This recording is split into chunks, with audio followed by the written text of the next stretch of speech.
Bienvenue sur la chaîne Tour d'Afrique News. On commence avec cette actualité. Aujourd'hui sur notre chaîne, Charles Blé Goudé lance un message fort. Il ne cache plus ses ambitions et affirme qu'un jour, il sera président de la Côte d'Ivoire, prêt à défier Ouattara. Avec un projet centré sur le peuple, il promet de bouleverser la donne politique et de construire une Côte d'Ivoire plus juste et solidaire. Restez avec nous pour tous les détails. Qu'est-ce qui justifie donc cette prise de parole en ce moment précis? Alors, il faut comprendre que nous sommes à un tournant important de la vie de notre nation. Nous avons fini l'élection présidentielle. Nous avons un président qui donc sera en place pour 5 ans. Nous avons fini les élections législatives. Nous avons un Parlement qui sera là pendant 5 ans. Qu'est-ce que nous voulons, nous, COGEP? Nous voulons nous projeter pour que dans 5 ans, les choses changent. Donc, si nous voulons nous projeter et parvenir à ce changement, bien entendu, c'est maintenant qu'il faut proposer ce contrat social avec les Ivoiriens. Et c'est la raison pour laquelle le président Charles Blé Goudé a décidé de s'adresser aux Ivoiriens en leur disant « voilà ce que nous voulons faire avec vous ». Voilà la raison pour laquelle c'est maintenant que ce discours programmatique a été fait. On vient à peine d'installer le président et on voit donc un acteur politique qui fait une sortie et qui dit « quand je serai président, d'abord je cherche le pouvoir de façon démocratique et quand je serai président, par exemple, je vais annuler telle position, les ministres-gouverneurs, je ferai ici ». Je reviens. Est-ce le bon timing? Est-ce que cette voix est audible en ce moment dans le contexte actuel? Mais bien sûr, cette voix est audible. Voyez-vous, nous venons d'une période qui est assez difficile. Les Ivoiriens, que ce soit avant cette élection ou après cette élection, ont une seule chose. Les Ivoiriens, de notre point de vue, ont besoin d'espoir. Il y a beaucoup d'Ivoiriens, vous le savez, qui n'ont pas participé à cette élection. C'est-à-dire qu'il y a beaucoup d'Ivoiriens qui ne se reconnaissent pas forcément dans la politique du président actuel. Donc il faut, de notre point de vue, nous adresser à ces Ivoiriens et avec eux conclure ce nouveau contrat social que nous voulons. C'est la raison pour laquelle le président Charles Blé Goudé s'est adressé maintenant à eux. On l'a dit, qui veut aller loin, ménaille sa monture. Élysée. On a entendu Charles Blé Goudé baptiser, je vais dire, son contrat social qu'il propose aux Ivoiriens. Lors de cette conférence-là, une haute Côte d'Ivoire est encore possible. Est-ce que vous pouvez nous dire, cette haute Côte d'Ivoire dont parle Charles Blé Goudé, quelles en sont les caractéristiques? À quoi doit-elle ressembler éventuellement? Et puis, qui sont ceux qui vont la porter? Parce que je suppose que, c'est vrai, Charles Blé Goudé en est plus ou moins avec son équipe, les initiateurs, mais ils ne sont pas les seuls en Côte d'Ivoire. Donc, comment ils pensent pouvoir faire porter ça par l'ensemble des Ivoiriens? Cette Côte d'Ivoire, c'est la Côte d'Ivoire de tous. Le président Charles Blé Goudé, vous le savez, c'est une des personnalités qui s'est illustrée par le rassemblement, l'appel au dialogue, l'appel au rassemblement des Ivoiriens. Donc, la nouvelle Côte d'Ivoire que le président Charles Blé Goudé, avec les Ivoiriens, veut bâtir, enfin, la nouvelle Côte d'Ivoire que nous voulons, c'est une Côte d'Ivoire avec les Ivoiriens. Ce n'est pas sans les Ivoiriens, mais avec tous les Ivoiriens. Pas seulement ceux qui sont du COGEP, mais avec les Ivoiriens de toute obédience. C'est cette Côte d'Ivoire que le président Charles Blé Goudé veut construire. C'est une Côte d'Ivoire de dialogue. C'est une Côte d'Ivoire de paix. C'est une Côte d'Ivoire où nous réduisons les inégalités. C'est une Côte d'Ivoire où le fossé entre les riches et les pauvres se réduit. C'est une Côte d'Ivoire où la classe moyenne devient de plus en plus grande. C'est une Côte d'Ivoire où les Ivoiriens mangent de plus en plus à leur faim. C'est une Côte d'Ivoire où les enseignants sont motivés pour aller donc prodiguer cet enseignement à nos enfants de façon à ce qu'on puisse avoir cet enseignement de qualité. C'est une Côte d'Ivoire où la santé est au cœur des priorités de la gouvernance. Notre slogan, c'est gouverner par l'essentiel et les priorités. C'est une Côte d'Ivoire où nous faisons ce qui est d'abord, ce qui impacte d'abord le quotidien des Ivoiriens avant de faire ce qui est forcément beau. C'est cette Côte d'Ivoire-là que nous voulons bâtir. Élysée relance? Oui, une relance. C'est vrai que quand il évoquait, j'ai cru entendre quelque part, il a cité plusieurs valeurs, mais surtout la valeur tolérance. Il a parlé de la valeur tolérance. Est-ce qu'aujourd'hui, Charles Blé Goudé peut nous dire quelle sera sa recette pour parvenir à créer dans les esprits cette tolérance-là, d'autant plus que quand on regarde même déjà, je vais dire le microcosme même numérique des activistes en Côte d'Ivoire et même des acteurs politiques, on est plus dans de la belligérance, on est plus dans des invectives, dans l'irrévérence, pardon, plutôt que dans l'apaisement. Comment lui s'y prend? Quelle est cette recette-là qu'il compte mettre en place pour amener les Ivoiriens à être désormais tolérants, là où de plus en plus on constate que les Ivoiriens sont plutôt sur le pied des guerres pour la plupart du temps? Mais ça commence par l'exemple. Charles Blé Goudé lui-même donne l'exemple. Il donne l'exemple de cette tolérance. Il donne l'exemple de la main tendue à l'endroit de ceux même à l'époque, hier, qu'il avait, je peux dire, brimé. Cette tolérance-là, c'est ça. C'est d'abord l'exemplarité. Ensuite, c'est la sensibilisation. Ce que nous voulons maintenant, c'est qu'on se détourne de toutes ces querelles.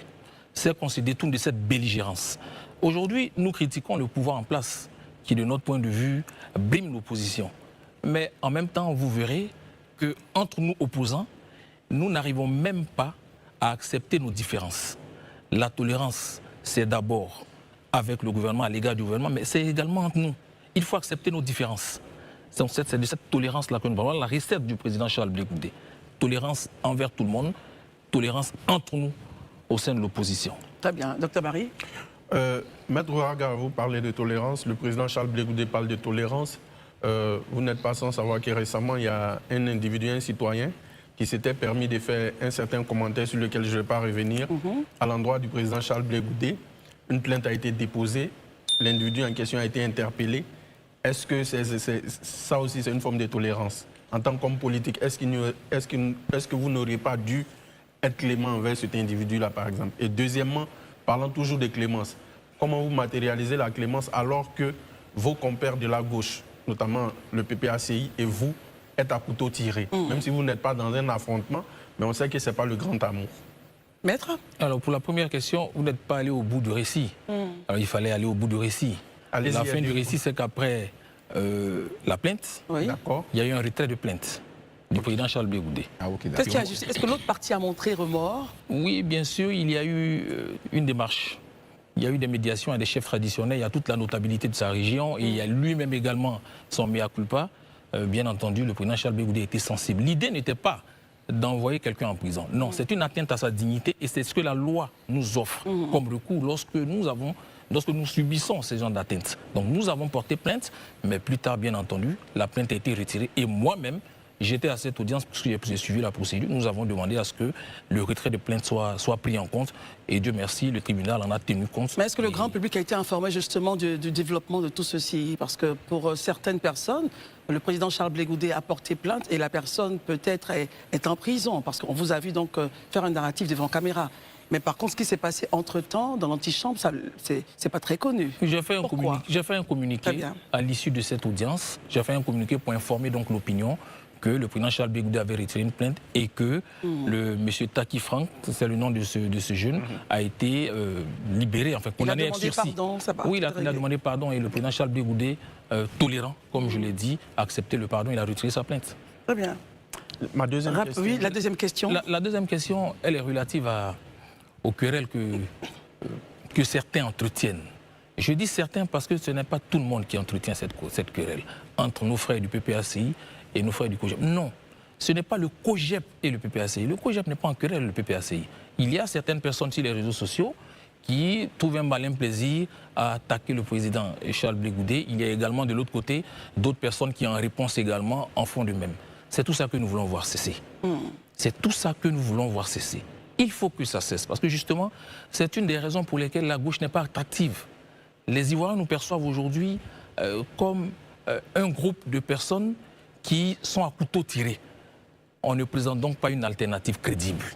On ne présente donc pas une alternative qui rassure. C'est tout ça aussi qui nous fragilise. C'est pour ça qu'il faut cesser. Il faut arrêter et il faut s'intéresser aux problèmes des Ivoiriens. Les Ivoiriens ne nous ont pas, ils n'adhèrent pas à nos partis pour que nous passions querelle. Le président Charles Blé Goudé l'a dit. Là où il y aura des querelles, on ne le reverra plus. D'accord. On ne le reverra pas. Marius?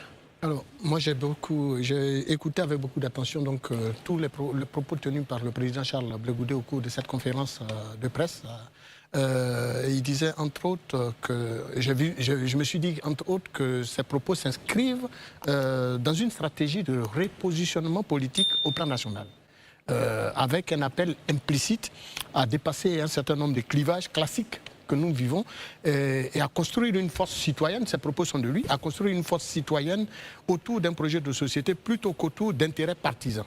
Ne pensez-vous pas que ce discours-là est pour nous, ou alors pour vous-même, discursif que programmatique? Alors non, il faut aller au-delà de ces mots. Allez-y, expliquez-nous. Pour voir la trame du discours. D'accord. Le discours, justement, était émaillé d'éléments importants, de pans importants du programme du COGEP. Donc ce discours-là, il est également très programmatique. Je l'ai dit, vous voyez, le problème que nous avons, nous, hommes de la gauche aujourd'hui, c'est que les Ivoiriens ne nous perçoivent pas comme une opposition active, proactive. C'est-à-dire? C'est-à-dire que la gauche aujourd'hui est perçue comme une opposition réactive. On est souvent en réaction. Des oppositions ponctuelles à des actions du gouvernement. C'est pas cela. Il faut revenir à ce qu'était la gauche. Lorsque le président Laurent Gbagbo est arrivé, il avait un programme. Quand on dit école gratuite, c'est le président Gbagbo. Quand on dit liberté d'expression, c'est le président Gbagbo. Quand on parlait des paysans, c'est le président Gbagbo. Quand on parlait de l'assurance, c'est le président Gbagbo. Il y avait des thèmes qui étaient très clairs et qui ont suscité l'adhésion des Ivoiriens. Et vous ne retrouvez pas cela aujourd'hui? Mais c'est justement cela. Pas qu'on ne retrouve pas. Tous ces partis de gauche ont également dans leur programme des thèmes qui intéressent la vie des Ivoiriens. Mais nous sommes noyés par ces querelles, justement. Parce qu'aussi bien le COGEP que le PPACI, que le FPI, que le MGC, tous ces partis ont des programmes qui sont très alléchants, qui répondent aux attentes des Ivoiriens, mais qui malheureusement ne sont pas perçus, qui ne sont pas entendus par les Ivoiriens en raison de toutes ces querelles, de toutes ces rivalités, qui font que la gauche, finalement, n'a pas pu capitaliser cette légitimité historique. La gauche a une légitimité en Côte d'Ivoire. Le 1990, le multipartisme, c'est la gauche. La démocratie en Côte d'Ivoire, c'est la gauche. Certaines réformes sociales, c'est la gauche.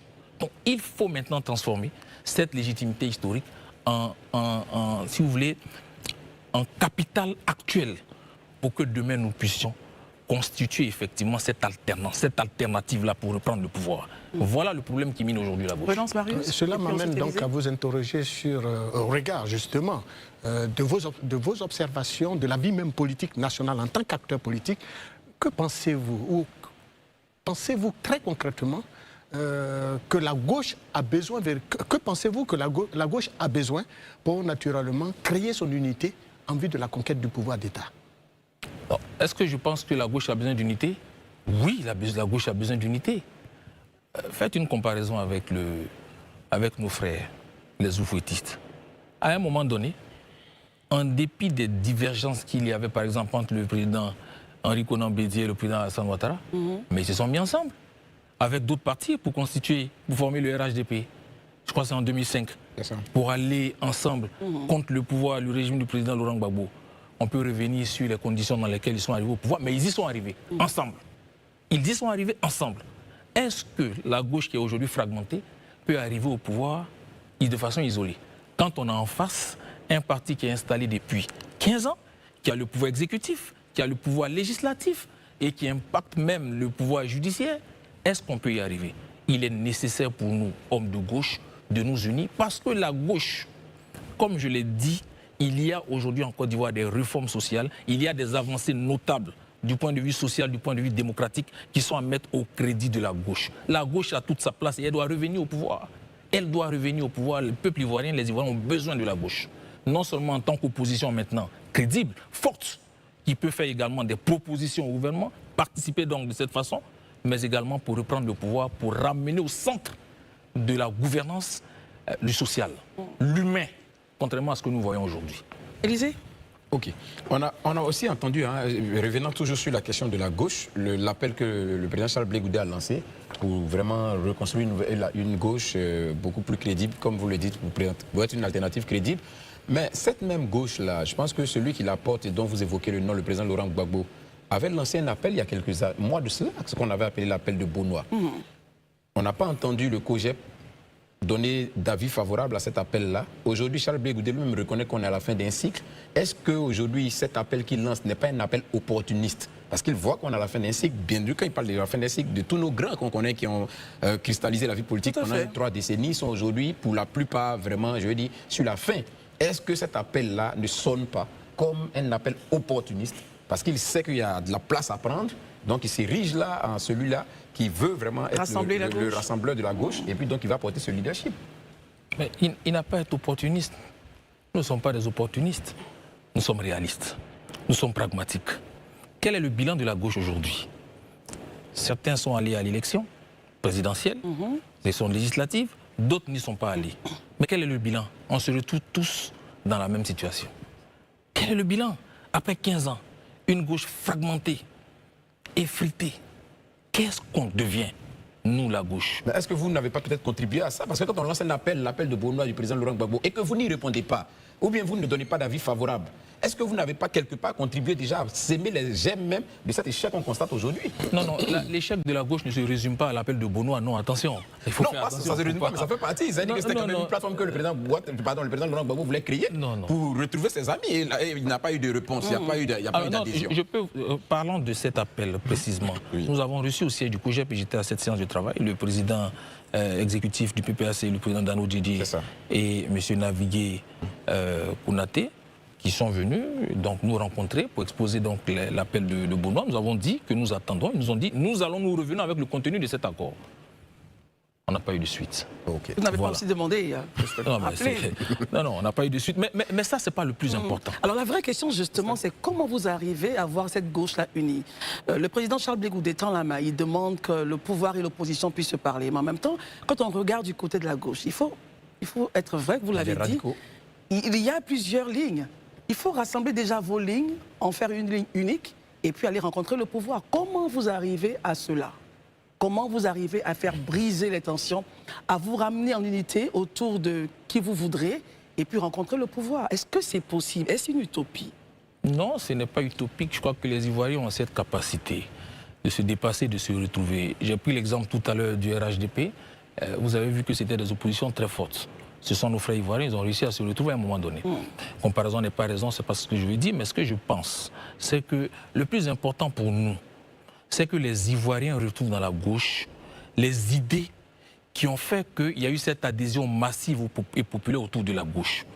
C'était de mettre l'homme au centre de la politique. Donc il faut qu'on revienne aux fondamentaux de la gauche. Comment vous le faites? Mais c'est par les idées, par la promotion de nos idées.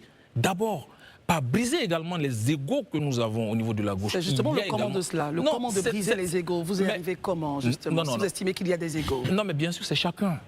C'est chacun, il faut se parler. Nous, on ne désespère pas. Très bien. Je ne désespère pas que la gauche puisse s'unir, non. Il ne faut pas désespérer. Je pense que la gauche peut s'unir, peut se parler, parce que nous avons fait tous le bilan de ce que depuis 15 ans, nous sommes en train de végéter. Depuis 15 ans, le RHDP domine la scène politique. Il faut qu'à un moment donné, on puisse s'asseoir et aller ensemble. Voilà ce que Charles Blé Goudé prépare pour la Côte d'Ivoire. Dites-nous en commentaire ce que vous pensez de ses ambitions et si, selon vous, il peut vraiment défier Ouattara. N'oubliez pas de liker, de vous abonner et d'activer la cloche pour ne rien manquer de nos prochaines vidéos.